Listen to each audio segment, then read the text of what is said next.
understand what it means to be a man. We need to understand what it means to be an African man. We need to understand that once you stand up and declare yourself an African man, you have automatically declared war on Euro-America. Now please understand, we are not so naive to believe that all wars are fought with weapons. In fact, we are sophisticated enough to understand that the best wars are fought with knowledge. Thank you. That somehow we understand that what has happened is that as soon as an African man stands up and declares himself to be a man, he has put himself in absolute and immediate opposition to the European system, which has defined him by definition as less than a man and is not a man. And furthermore, the reason that it becomes a war is that the Euro-American man has defined his masculinity predicated on the like of manliness of the African man.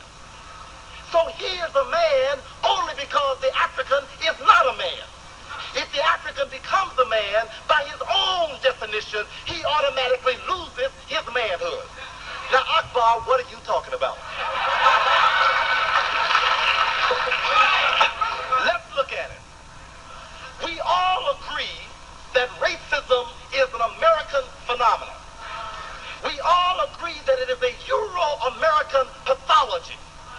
We all agree that it represents a primitive, psychopathic form of thought when you begin to judge and evaluate the totality of a human being's capability based upon a millimeter of skin level that gives a particular pigmentation differentiation. You know that that's pathological. And African people never saw people that way. That's why when people came from all over the world, unfortunately we said, come on in. You're human. Your potential is good, not bad. So come on in. The Native Americans opened the door and said, come on in, funny-looking people. You smell funny, you look funny, but you're people, and we welcome you. The greatest mistake they ever made, but they had a deeper understanding of human nature than the strange, savage people who were coming in to take their land. They miscalculated them because they never run into any human phenomenon like this, who walks into your house and stakes a claim on it. Oh, I discovered your house. Bam. Listen. And then if you said, well, look, you're my guest, come on in. We're going to show you how to grow a little maize, kill a few turkeys so you can live through this winter. We know you ain't used to this stuff. Let's show you how to live. You'll be a guest in our house. Just, treat us nicely. They say, all right, we'll treat you nice. Next thing you didn't know, he's killed every one of them. Killed off the women, raped the women, killed the children, then went back and killed the women, and then killed the men, and declared them savages. And they needed to be dead because they were nothing but barbaric savages who did not believe in the Lord Jesus Christ with blonde hair, who died on the cross for white people. That's why it was necessary to kill them. Listen. That somehow that phenomena was so strange. Oh, Akbar, you talk about them so bad. I am reciting and repeating their history. They boast about this. I grew up being indoctrinated by John Wayne and somehow believed that he was right, killing these folks who hadn't done a damn thing to him. So the fact that I now run the history back the way they gave it and tell the real story, don't get mad with me. Go look at your grandpappy. He did it. Listen.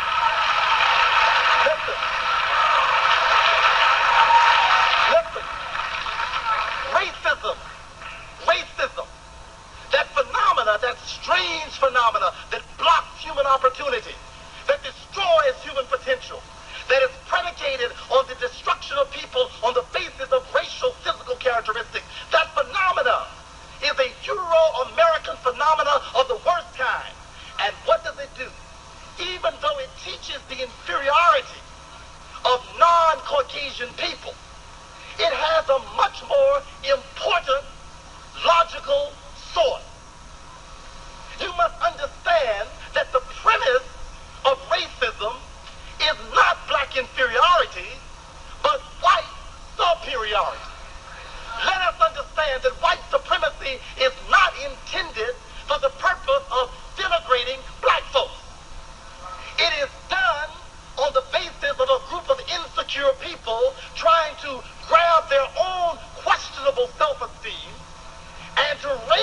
to a level that they can begin to justify their own questionable authenticity on the stage of human progress. Listen, that it is necessary for them to somehow define themselves as superior on the basis of somebody else's inferiority. And in order to do it, they have to distort history, they have to destroy records, they have to go out and wipe out the signs. They stole the evidence from ancient Kemet and put it in the basement of the British Museum. They shot the noses off the statues that showed that these ancient wise men were black men with big lips and black women with big lips and big noses and creepy hair. They went and disfigured the figures so that no one would know that this land that gave birth to the world civilization was a black land with black folks with big hips and big noses and big lips and creepy hair. They wanted to wipe it all out. And then begin to falsify the history. Begin to falsify the history to teach the world. The world's knowledge had its origin in Greece.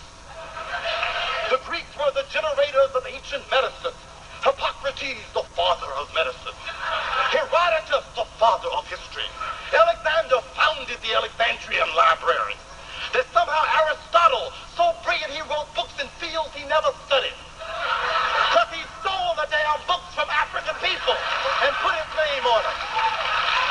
Listen, these are all the things that were done in order to justify the inferiority of people of African descent and to ensure the sagging self-esteem of European people that they were superior.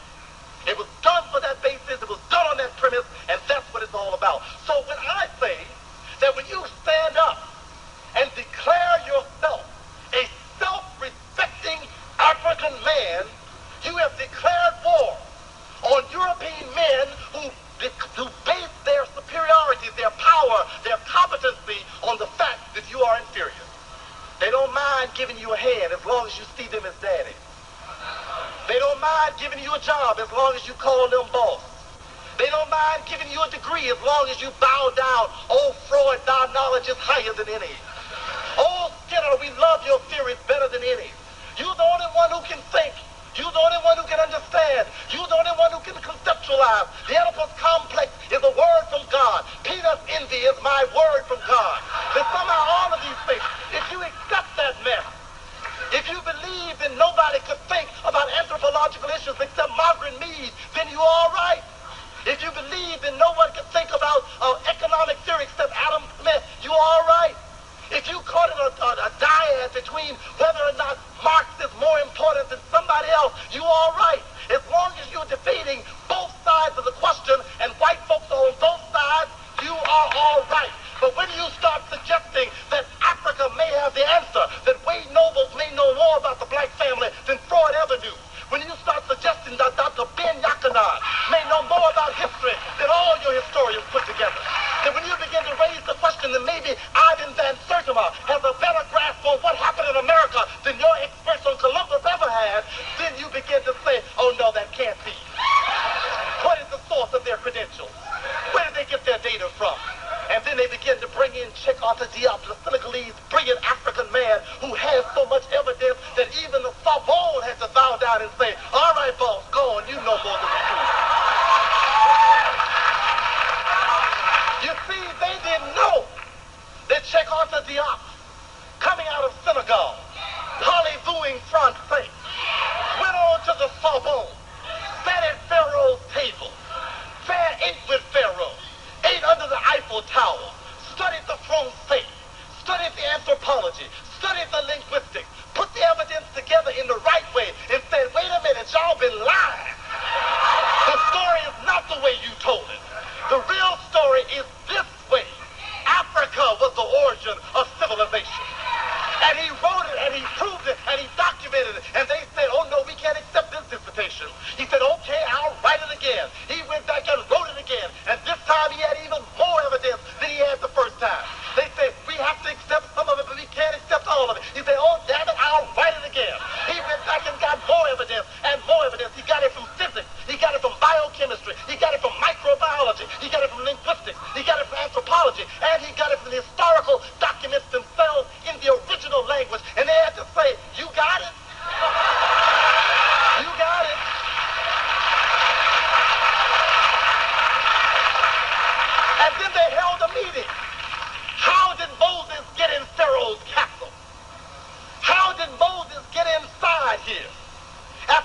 we taught him.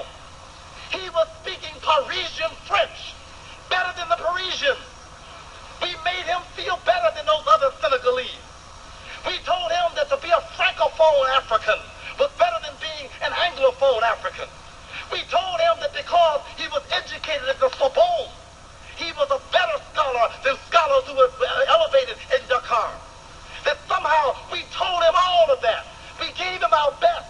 We fed him at our table. And now you're going to tell me, Diop, you're going to turn against Pharaoh, your father? And Diop said, but Mama was feeding me. Mama was feeding me.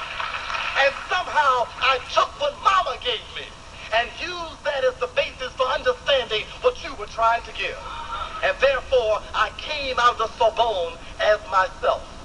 And then suddenly,